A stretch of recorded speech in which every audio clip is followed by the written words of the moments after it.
Okay, well, welcome back, I guess to us. You guys have always been here. Yep. But we're back. First item, we have an assignment for request for council action. We have a bazillion of them. 16-117 budget amendments, 16-118 increased PO HC supply service, 16-119 income tax adjustment for memorial pool, 16-120 expenditure over 15,000 Euro construction chip grant, 16-121 expenditure over 15,000 Trap Tech Inc. Street Department, 16-122 increased PO 2016-926 chip grant 4205 Sleepy Hollow, 16-123 expenditure over 15,000 Medina Auto Parts, 16-124 purchase one Smeel pumper on Spartan chassis fire department state bid, 16-125 amend MCRC joint operating agreement section 5.7, 16-126 expenditure over 15,000 to HSH excavating street department, 16-127 expenditure of 15,000 Stryker EMS equipment, 16-128 memorial pool and pool house improvements and amenities, 16-129 accept donation from Van Epp Fund, 16-130 payment over 3,000 cupcake a day, 16-131 2016 city auction, 16-132 acknowledge vacation of sanitary easement for city lot 8332, and 16-133 amending code 13301 association memberships. Okay, I think Jim's on his way, but I guess we can start these. 16-117, we have budget amendments. The first one we have is 7946 to reduce appropriations for the court probation fund. Move to approve. Second. And this came from the budget meeting where we had to reduce the funds to make the amount balance for the 2017 year. All in favor? Aye. Opposed, motion carries. Council authorized seed money for the bicentennial celebration. Move to approve. Second. Mayor, any update on this? You want to just comment on it? $2,500?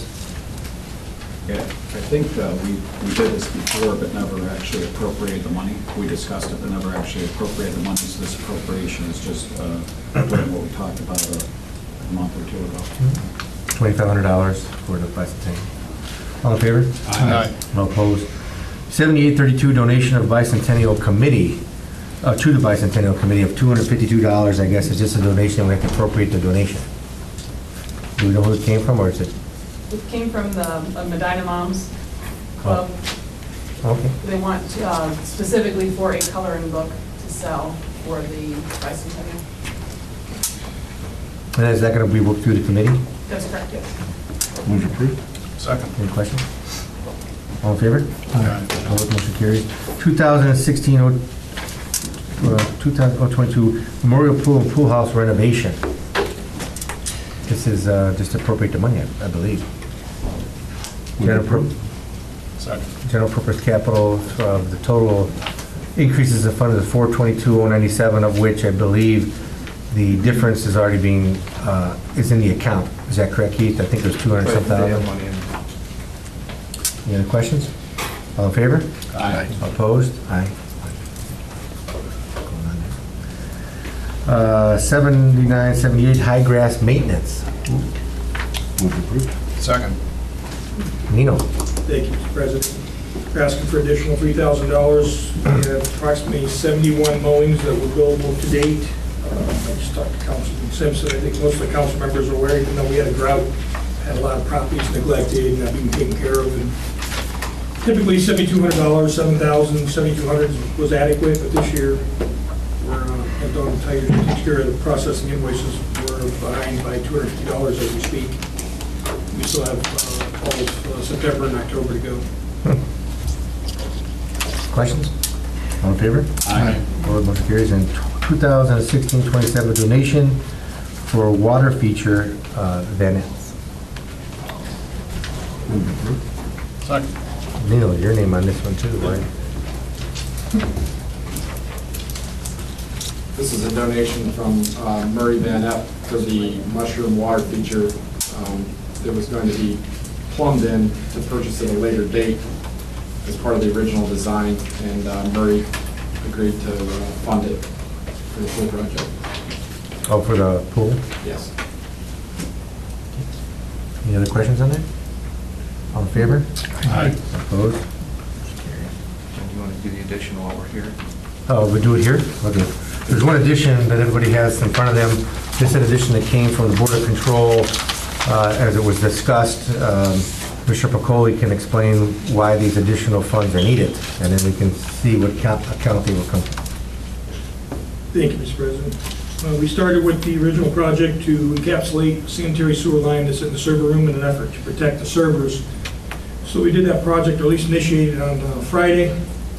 Discovered the sanitary sewer line that was under the old, or is under the old dispatch area is really degraded, needs replaced. It's going to require jackhammering, some work to find some good pipe to connect to, so that's the additional funds that are necessary in this project. And it's not to exceed $5,000, and we discussed at the Board of Control of where this money should come from, because the public buildings and facilities does not have adequate funds to cover it. So I think we looked at unanticipated capital, since it's something that we didn't anticipate to spend. It's not to exceed $5,000, so hopefully we'll be under that, so it won't have a big impact on the fund. I believe there's still over 900-some thousand left in that fund, but I don't know where else. It's 967, 8, I figured you'd ask, so it's 967, 824, 31. So you have 962, 824, 31. Any other questions? Move to approve. Second. And this is 2016-028. Unanticipated capital. All in favor? Aye. All opposed, motion carries. Okay, item number 3, 16-118, increase PO to HG Supply Co. for the Service Department. Mr. Pacoli. Thank you, Mr. President. Original purchase order was approved by Finance in the amount of $25,000. In an effort to get to the end of the year, we're asking to increase that to $35,000, and this is what we purchased: our fittings, pipe, hydrants, replacement parts for the water system. Move to approve. Second. Any other questions? All in favor? Aye. Opposed, motion carries. 16-119, this is the income tax adjustment for the pool. Keith. This came out of the discussion of the pool. This is the plan for how to pay for it. We'll be moving 0.5% away from electronic technology capital and into the rec center, and then the rec center will pay for the operations of the pool. Questions? Mike, anything to add on that? You okay with that? Absolutely. He's okay with Okay. Approved. Second. All in favor? Aye. All opposed? Aye. 16-120, expenditure for $15,000, your construction chip grant. Jonathan? Yes. This is for a private rehabilitation project at 3881 Claythorne Place in Brunswick under our existing chip grant. This is only for finance review. For the dollar amount, does not require full council review. So ask that the committee passes it. Questions? Move to approve. Second. All in favor? Aye. Opposed, motion carries. 16-121, expenditure over $15,000 to Traff Tech Inc. for the street department. Mr. Pacoli. Thank you, Mr. President. This is our center line painting and also the edge line, which is also known as fog line. Received 2 quotes. The cheaper of the 2 quotes was Traff Tech for almost 18.8 miles of center line. Will be painted at 14 cents a foot, and then the edge line, which is the fog line, is about 13.8 miles. And, I know that I was talking to Rob Travis, he'll be happy because he's been asking about West Smith Road, so it'll help the bus routes go smoother and find the kids safely. Thank you. Any questions? Move to approve. All in favor? Aye. Opposed, motion carries. 16-122, increase PO 2016-926 for the fiscal year 2014 chip grant. Jonathan? Yes, thank you. This is a change order to increase the PO $650. There's some changes as shown in your packet. It is to an existing one for a total of $33,625. This will need city council review. Emergency clause is requested. There's not a reason on here so that we can continue getting this contractor paid and keep the project moving. Move to approve. Second. Questions? With the emergency clause. My second includes emergency clause. Questions? Mark? Jonathan, real quick, how do we keep these contractors honest on their bids for this, or for these change orders? they're double checked by CT consultants that, you know, runs them against normal costs out there. Thank you. All in favor? Aye. All opposed? Motion carries. 16-123, expenditure of $15,000 to Medina Auto Parts. Kevin? Yes, this is in relation to the rehabilitation of the Sully's building at 117 West Liberty under our downtown revitalization grant. As everybody's probably noticed, it's done, and this is part of being providing the 60% reimbursement to the property owner for the work that they completed. So the $25,000 is at council, so will require a review by council. We would like to have this move along so we can get this quality project taken care of. Questions? Move to approve. Second. All in favor? Aye. Opposed? Motion carries. 16-124, purchase of one Schmiel pumper on Spartan chassis for the fire department. Chief? Thank you, Mr. President. I'll try to answer some of the questions, I guess, that generated some discussion here. One of the first things I need to correct, on the 2015 budget cover sheet, this 1997 pumper was listed to be replaced in 2016. The budget sheet for 16, which we just did, by mistake or didn't fit in the Excel spot, but it just showed it was decommissioned, it was going to be sold. I didn't specifically have that it was being purchased this year. I think that from your end, probably looking down what's getting purchased, it wasn't there. So I apologize for that oversight, not having that in there. On the financial end of it, September of 14 was the last truck we purchased. It was at $625,000, and that required a $360,000 advance from finance to make it happen. As of the end of July, there's $248,000 in my line. So basically, I'm still owing $112,000 back to the city on that. The $300,000 that was appropriate for here would also be advanced, so it'd be a total of $412,000. With the new income, the revenues coming in is $160,000 a year, so less than 3 years you pay off this advance. It'll also give us enough time to build up money for the next truck, which is about 2024, 2025. So we got a pretty long term before you have to worry about that. This engine, I said, is replacing a 1997 engine, just served its time. We're going to try gov deals or on the auction sites. We're hoping 24 to 40,000 we get for the motor. There's not a whole lot of value as a fire truck anymore. And also part of this deal, we're trading in our 2006 rescue body. This was purchased in 2006 for $300,000, so basically they're offering half the purchase price. I did work with Brindley Fire Apparatus. They're a large company that buys and sells fire apparatus. We sent them photos and all the information, and they thought that was a fair price that they would work with. And also Al Conkles, the master mechanic, who 2 years ago did a survey of our whole fleet. I sent him the photos and information. He felt that was a fair and reasonable price that they offered. The main reason for that, we don't, that big truck, it's just, there's no water, no pump on it, so it's not that useful for us. And Montville had just donated that smaller work box that, if you recall, we put a 450 chassis under, so that's taking the place of this big truck. So it just gets it out of the fleet, and that's just money we don't need. Again, this is a state bid pricing, and this is one of the large vehicles that we won't be replacing in the future. If we replace it now, it'll be about $500,000. This and the old snorkel truck out at Station 2, there's no value, so we're going to let that use it till it dies, and the two big trucks we'll have out of our fleet. So on the fleet size then, so what is the goal of, you get this truck, you'll have the one in 2008, we purchased a big ladder, let's call it, the one in 2014, and then this one in 2016, and you're going to get rid of, or let go through its useful life, 3 vehicles? So I guess how many, what's the fleet size going to be like before and after? We have like, do we have 9 vehicles in the fleet, and then we're going to end up with 7? We are going to be down, because Montville owns 2 of them, the small truck and then one big truck.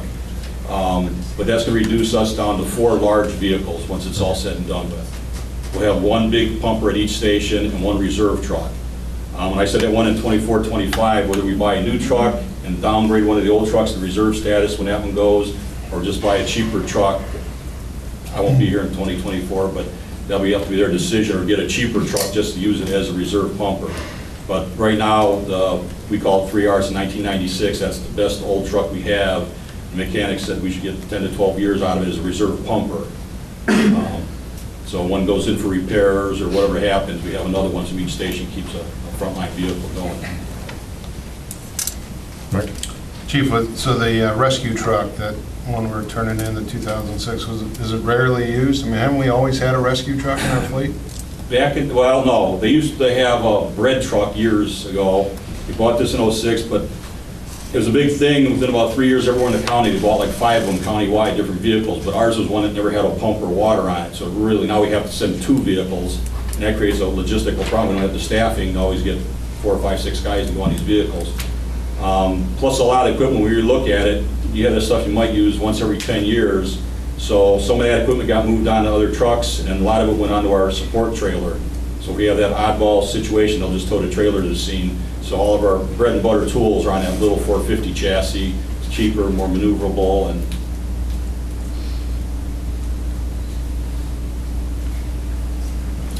just the pricing, I talked to the mayor earlier, pricing is going through the roof on these fire apparatus. There's no way, I don't care how kind you are giving us money, we're not gonna be able to keep up with it. Stuff that was $400,000 3 years ago is going to $500,000 now. So this old ladder truck and this heavy rescue went out of fleet, right now if we replace it, it'd be $2 million. It's like $1.5 million for the aerial, which we don't have to get in this truck, so that's saving some big capital long term down the road. And I think in the future, we don't have to, talking with the chief, the big aerials or the big ladder truck, I mean, it's used for a specific purpose, but you don't need multiple of them because we as a city, it doesn't serve the whole city. I think that we're already have the vehicles that serve most of the residential neighborhood and the commercial areas. They're serviced by the same trucks, so you don't need multiple trucks to do it. And plus, they have better fire suppression systems in their buildings, so we wouldn't want to spend $1 million to service, a minority group of people, maybe 10 businesses or whatever we talked about. It doesn't seem financially feasible when we have vehicles that can just do the same amount of work instead of spending that extra money to $1 million on another giant truck. I think that. There's no doubt the trucks are rotting out before they're wearing out, and that's pretty typical in most departments. That always gets me wondering, how could they rot out? I mean, if you get the salt off of them, I don't know how they rot out. Do you wash them too much? That's probably it. They're trying to blame the salt, the road, the brine now, but they had these issues 15 years ago. I think it's just cheaper paint and how they're assembled. Are they undercoated? Yeah.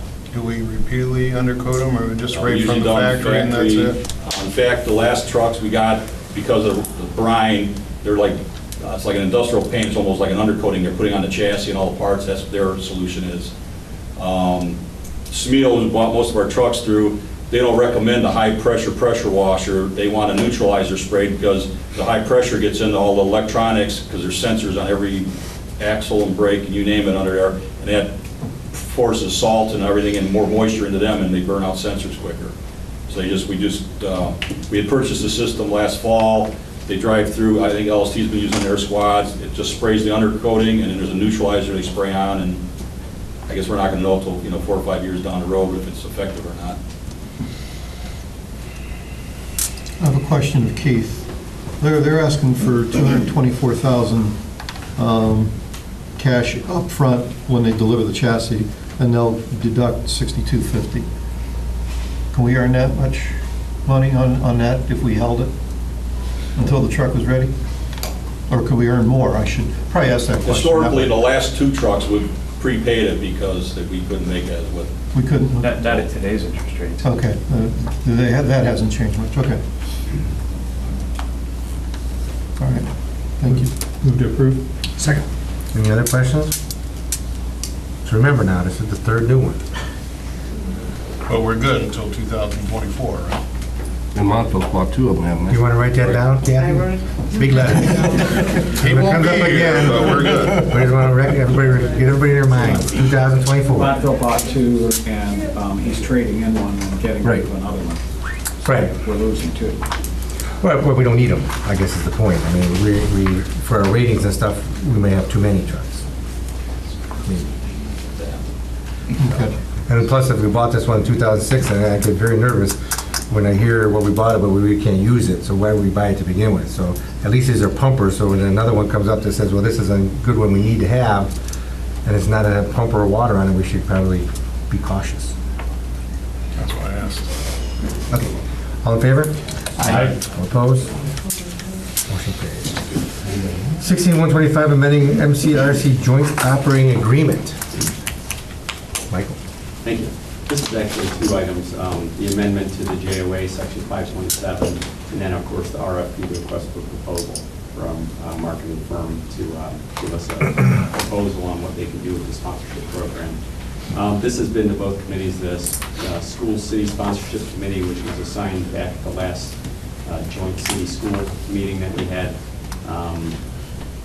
People on that board were Ron Ross, Rebecca Parker from the school board, Bill Lamb, Mark Golsar, and Jim Shields and Greg Huber. In those meetings, the change to the JOA to 5.7 was suggested, which will just make all of the funds, all the revenues generated from it go directly to the capital improvement fund. Instead of doing the split where 20% goes to schools, 20% goes to the city, 100% just goes to the general capital fund, or the recreation capital fund. So that's the request for council action for that. The request for proposal, same thing, has gone through the School City Sponsorship Committee and the Rec Advisory Board. Both of these have. Rec Advisory Board just saw both of these last Thursday and agreed to push it on, so we got it on the agenda for tonight.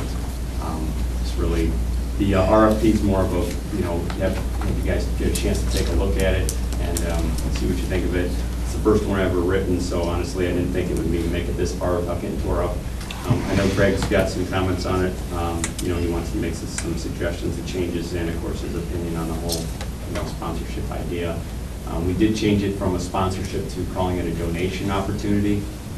The idea is that we can refuse a donation for a sponsorship. We had a lot of trouble trying to tell someone they couldn't sponsor. So that was Greg's suggestion.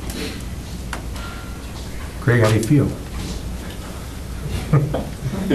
Well, apparently, I was supposed to be on this committee. I was unaware of that. Did not know I was on this committee. Wasn't at the meeting between the school and the council. And I did not know I was actually a part of the committee. Mike did ask me what methodology could we devise to try to control what occurs with respect to proposals for advertising. And it's problematic because essentially this is public building, publicly owned space. If we don't allow private advertising in the public space, we essentially can keep out any problems. We don't allow any of it. And I've utilized that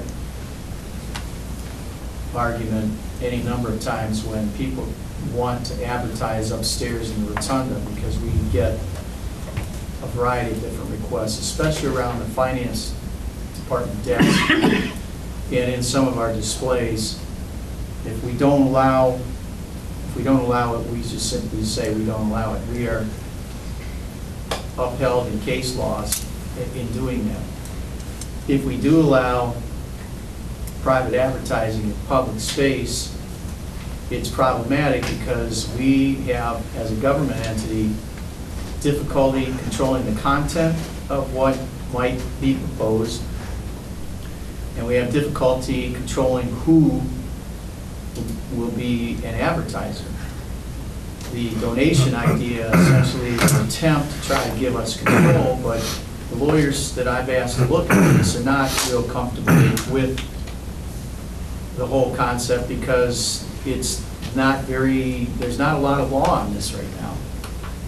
There's a case out in Arizona, well, I don't know if it's a case yet, but there's a situation out in Arizona where the school entity opened up the space, and now they're fighting because a Satanist group wants to use the public space, and those kind of groups tend to try to make a point, so they make themselves difficult. They insist that they have as much right as anybody else. It's an argument because the taxpayers are appalled that their public space is being utilized in such a way, and they're being told by the officials that because it was opened up, they have to allow it. They can't. And so the folks who allowed this to occur are approved you because nobody anticipated this happening. And this is a new area, it's not very well tested. I'm not comfortable with it. I tend to be on the conservative side. I would prefer public space be remaining public space, and that we not allow private advertising in the public space. We stay away from these problems. If we're going to do it, probably the donation methodology is the best I can come up with. Nobody is terribly confident that if we're challenged that we will win, and we may end up with somebody advertising that we don't want. Although the likelihood of that is maybe not great, because this area of Ohio, whatnot, we don't seem to get the crazy kind of applications that occur elsewhere. So maybe we don't ever see a challenge. The only thing I can tell you is it's an untested area. I'm not real comfortable